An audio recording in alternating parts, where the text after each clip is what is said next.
If x equals to 1 and y equals to 2 is a solution of the pair of linear equations. So this is a question from linear equations in two variables, right?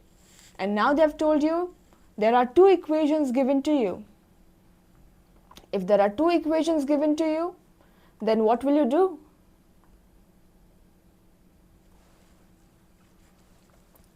First of all, because they have already given you the information, this is the information. Every question has some information and you should treat them as a resource.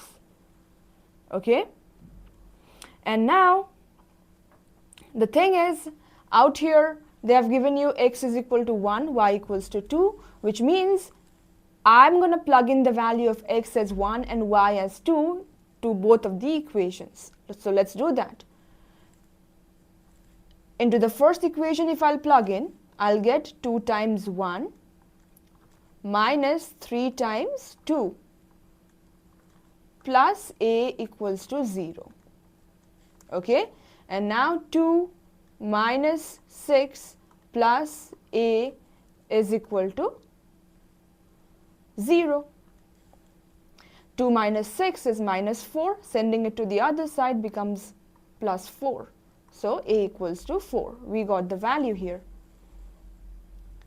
And now, likewise, I'll plug in the value of x as 1 and y as 2 into the next equation.